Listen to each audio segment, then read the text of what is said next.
ഈ report KJU കൊടുത്തു. തീരുമാനം എടുക്കേണ്ടത് KJU ആണ്. ഫത്വ ബോർഡും ജമിയത്തിന്റെ എക്സിക്യൂട്ടീവ് നിർവാഹക സമിതി സംയുക്തമായിട്ട് ചേർന്നു. ആ യോഗത്തിൽ സക്കരിയ സ്വലാഹിന്റെ അതാണ് നേരത്തെ കരുവള്ളിയും അഹമ്മദ് അലി മൗലവിയും പറഞ്ഞത്. ഞാൻ അവിടെ നിർത്തുകയാണ്. ഞാൻ അതിനെപ്പറ്റി ഇനി കൂടുതൽ പറയണില്ല. യോഗം മുഴുവൻ കഴിയോളം സക്കരിയ ഞാൻ ഒപ്പിടൂലെന്ന് പറഞ്ഞു. കരുവള്ളി കാല് പിടിച്ച് പറയും പോലെ പറഞ്ഞത്, സക്കരിയ മൗലവി നിങ്ങളൊന്ന് അള്ളാനെ വിചാരിച്ച അതിൽ ഒപ്പിടിയ ഒരു ഭിന്നത ഉണ്ടാകല്ലേ ഈ വിഷയത്തിൽ, അത് ഞാൻ ഒപ്പിടൂല. മദനി പറഞ്ഞു, എല്ലാവരും പറഞ്ഞു. യോഗം പിരിഞ്ഞു, നന്ദി പറഞ്ഞു പിരിഞ്ഞു പോയി. പിന്നെ ആരാ ബാക്കിന്നറിയോ? ബാക്കി TP അഹമ്മദ് മൗലവി ഉണ്ട്, ഞാനുണ്ട്, മായിക്കുട്ടി സുല്ലമിയും അതേപോലെ തന്നെ ബാക്കവി ഉണ്ട്. അത് രണ്ട് വണ്ടി രണ്ടാളും രണ്ട് വഴിക്ക് പോകാനുള്ളതുകൊണ്ട്, അല്ലെങ്കിൽ അതും ഉണ്ടാവില്ല. പക്ഷെ TP അഹമ്മദ് മദനി പിന്നെയും വീണ്ടും വീണ്ടും വീണ്ടും വീണ്ടും പറയാണ്, സക്കരിയ ഒരു ഭിന്നിപ്പിലേക്ക് പോകല്ലേ, ഒരു പദത്തുമ പിടിച്ച് പോകല്ലേ, ഇത് ഒപ്പിട്ടാളാ, അനക്ക് എന്താ നഷ്ടം, ഇതുകൊണ്ട് വല്ല ആദർശപരമായ പ്രശ്നമുണ്ടോ? ഒക്കെ പറഞ്ഞപ്പോഴും ഇല്ല, ഞാൻ ഒപ്പിടൂല. ഒടുവില് എന്റെ ശിഷ്യനാണല്ലോ, ഞാൻ അവസാനം കേൾക്കുന്നു വിചാരിച്ചിട്ടൊന്നും അല്ലെങ്കിലും ഞാൻ എന്റെ മനസ്സിന്റെ ഉള്ളിൽ നിന്നുള്ള ആ വികാരം അതാ ഞാൻ പ്രകടിപ്പിച്ചത്. ഞാൻ നിർബന്ധിച്ചതല്ല സക്കരിയ. ഒരു കാര്യം മനസ്സിലാക്കണം, അന്നെ അകറ്റാനും ഒറ്റപ്പെടുത്താനും വേണ്ടിയാണെങ്കിൽ എമ്പാടും തെളിവ് വേറുണ്ട്. പോരെങ്കിൽ ഇന്ന് ഇത് ഒപ്പിടുന്നില്ല എന്ന് പറഞ്ഞോടുകൂടി യോഗം പിരിഞ്ഞു, മിനിറ്റ്സ് ഒക്കെ പൂട്ടിവെച്ചു, എല്ലാവരും പിരിഞ്ഞുപോയി. പിന്നെങ്കിലും എന്നോട് ഒപ്പിടാൻ പറയില്ലല്ലോ. TPയും അഹമ്മദ് മൗലവിയും പറയുന്നതിലുള്ള ആത്മാർത്ഥതയും സതുദ്ദേശവും ഇത് മനസ്സിലാക്കണം. ഇത് എന്നോടുള്ള ഗുണകാംക്ഷയാണ്, വേറൊന്നുമല്ല. ഇനി ഇത് കേൾക്കണില്ലെങ്കിൽ എനിക്കും എന്നോട് അവസാനം പറയാനുള്ളത് അവസാനത്തെ വാക്കാണ് സക്കരിയ, അവസാനത്തെ വാക്കാണ്. നീ ഇത് ഒപ്പുവെക്കാതെ ഇവിടെ നിന്ന് പുറത്തു പോയാൽ ജമിയത്തുൽ ഉലമയുടെ ചരിത്രത്തിൽ ഭിന്നിപ്പിന്റെ തുടക്കമാകും ഇത്.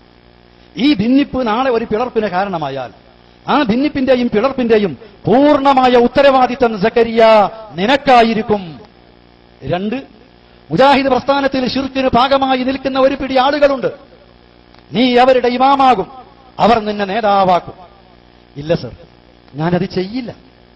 ഞാൻ പറഞ്ഞു, ഇഷ്ടപ്പെട്ടില്ലെങ്കിലും അവർ നിന്നെ കൊണ്ട് ആ സ്ഥാനം ഏറ്റെടുപ്പിക്കും. 3, ഈ ആളുകൾ ശിർക്ക് ചെയ്യുന്നതിന്റെ പാപഭാരം നീ ഏറ്റെടുക്കേണ്ടി വരും എന്ന് പറഞ്ഞപ്പോൾ സക്കരിയ ആ കസേരയിൽ ഇരുന്നു. സർ, ഞാൻ ഒപ്പുവെക്കാം എന്ന് പറഞ്ഞു. എന്റെ വാചകങ്ങൾ പ്രായമധികമായില്ല, ബുദ്ധിക്കൊന്നും പറ്റിയിട്ടില്ല.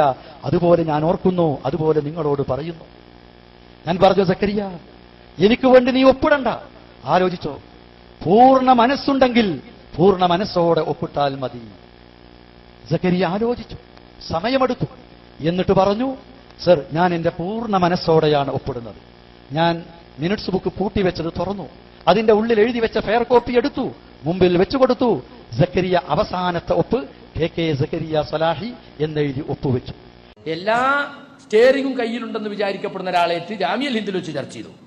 ചർച്ച തുടങ്ങി 2 മിനിറ്റ് കഴിഞ്ഞപ്പോൾ അയാൾ പറയാണ്, ഞാനും ഉണ്ട്, തലേന്ന് അമീറിന്റെ കൂടെ ചർച്ച ചെയ്ത ആളുണ്ട്, അയാളുണ്ട്.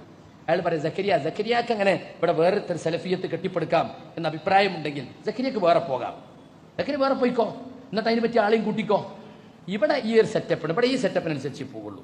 എല്ലാം പണ്ഡിതന്മാരോട് ചോദിച്ചിട്ട് പണ്ഡിതന്മാരോട് അതൊക്കെ തരം പൗരോഹിത്യത്തിലേക്ക് പോകുള്ളൂ. അതുകൊണ്ട് നമ്മൾ പ്രശ്നമൊന്നുമില്ല, നമ്മളിപ്പോൾ സംഘടന ഉണ്ടാക്കിയല്ലോ, നമ്മൾ സക്കരിയാൻ്റെ വയ്ക്കോ നമ്മളെ വയ്ക്കോ, വെറുതെ മസലത്തെ ചർച്ച ഇതിലൊന്നും അർത്ഥമില്ല എന്ന് പറഞ്ഞു. എന്നിട്ടും ഞാൻ അതിൻ്റെ ഉള്ളിൽ 5 മാസം, അത് സെപ്റ്റംബർ 8 പറയുന്നത്, മഞ്ചേരി ആദർശ വിശദീകരണം തുടങ്ങി 1 കൊല്ലം തികയുന്ന അപ്പോഴായി പറയണത് പൊയ്ക്കോ. ഇനിയിപ്പോൾ എൻ്റെ ആവശ്യമില്ല, നമുക്ക് സെറ്റപ്പൊക്കെ ഏതാണ്ടായി, ആളൊക്കെ ഏതാണ്ട് കൂടി, ജാമിയൽ ഹിന്ദൊക്കെ ആയി, ഇനി സക്കരിയാനെ വയ്ക്കുക, നമ്മളെ വയ്ക്ക് പോകാം.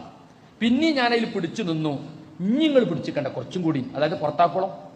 ഒരു യോഗം കൂടി 35-നെതിരെ 36 വോട്ടുകൾക്ക് സക്കരിയ സലാഹിനെ പുറത്താക്കി എന്ന് പറയോളം നിന്നില്ല. അതാ പിന്നിട്ടുള്ളത്. സക്കരിയ സലാഹിയെ സംബന്ധിച്ച് അദ്ദേഹത്തിന് അബദ്ധങ്ങൾ വന്നിട്ടില്ല എന്ന് വാദക്കാരനല്ല ഞാൻ, അദ്ദേഹത്തിന് അബദ്ധങ്ങൾ വന്നിട്ടുണ്ട് എന്ന് വാദക്കാരൻ. അദ്ദേഹത്തോട് തന്നെ പലതവണ വ്യക്തിപരമായി ഞാനത് ഉപദേശിക്കുകയും ചെയ്തിട്ടുണ്ട്. ആ കാര്യം നമ്മുടെ നേതൃത്വത്തിന് തന്നെ അറിയാം. അതിന് പുറമെ മുജാഹിദ് ബാലുശ്ശേരിയെ സംബന്ധിച്ചിടത്തോളം അദ്ദേഹം വളരെ മുമ്പ് കുവൈത്തിൽ വന്നിരുന്നു. അപ്പൊ അദ്ദേഹത്തിന്റെ ചില പ്രസംഗങ്ങളിലെ പരാമർശങ്ങൾ കാരണം ഇനി കുവൈത്തിൽ അദ്ദേഹം വരേണ്ടതില്ല എന്ന് കുറച്ചു കാലത്തേക്ക് ഞങ്ങൾ തന്നെ അദ്ദേഹത്തിന്റെ ചില പ്രസംഗങ്ങളിലുള്ള പരാമർശങ്ങൾ കാരണം അദ്ദേഹത്തോട് തന്നെ പറഞ്ഞിരുന്നു.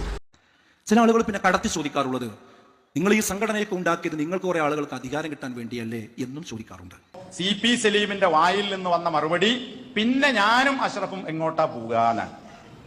അതായത് പണ്ഡിതന്മാരാണ് നേതൃത്വം നൽകുന്നത് എങ്കിൽ പിന്നെ ഞാനും അഷ്റഫും എങ്ങോട്ട് പോകും? ഞങ്ങൾ രണ്ടാളെ ആലിമ്യങ്ങളല്ല, അതൊക്കെ നിങ്ങൾ തീരുമാനിച്ചോളൂ, നിങ്ങൾ പറയണൊക്കെ കേട്ടോളാം തന്നെ വളരെ മാന്യത്തോടുകൂടി മാറിക്കുന്ന ആൾക്കാരാണല്ലോ. അപ്പൊ ഞങ്ങൾ പിന്നെ അങ്ങോട്ടാ മുമ്പിൽ നേതൃത്വം കൊടുത്ത് നമ്മൾ അങ്ങോട്ടാ പോവുക? ഇത് PL ലത്തീഫ് സാഹിബ് ഇവിടെ ഇരിക്കുന്നുണ്ട്, നിങ്ങൾക്ക് അന്വേഷിച്ചാൽ അറിയാം. ഞാൻ 2-3 വട്ടം ചോദിച്ചു, ഇന്നലെ ഞാൻ ചോദിച്ചു, പറഞ്ഞതല്ലേ ഉറപ്പല്ലേ? ഉറപ്പാണ്. ചില ആളുകൾ പിന്നെ കടത്തി ചോദിക്കാറുള്ളത് നിങ്ങൾ ഈ സംഘടനയൊക്കെ ഉണ്ടാക്കിയത് നിങ്ങൾക്ക് കുറെ ആളുകൾക്ക് അധികാരം കിട്ടാൻ വേണ്ടിയല്ലേ എന്നും ചോദിക്കാറുണ്ട്. മലപ്പുറത്ത് 2:40 അവസാനിച്ച യോഗത്തിൽ വേറൊരു വിഷയം മാലിക് സലഫി പറഞ്ഞപ്പോൾ ഞാൻ അതിന് ശേഷം CP സലീം പറഞ്ഞു, പിന്നെ പിയോന്റെ വീട്ടിൽ യോഗം നടന്നു, അതിൽ പിന്നെ പ്രോഫ്കോണിനെ കുറിച്ചുള്ള ചർച്ച നടന്നു. അപ്പോൾ പിന്നെ അഷ്റഫ് പറഞ്ഞു പിന്നെ ഞങ്ങളൊക്കെ എന്താ ചെയ്യുക എന്ന നിലക്ക് അവതരിപ്പിച്ചു വേറൊരു കോലത്തിൽ.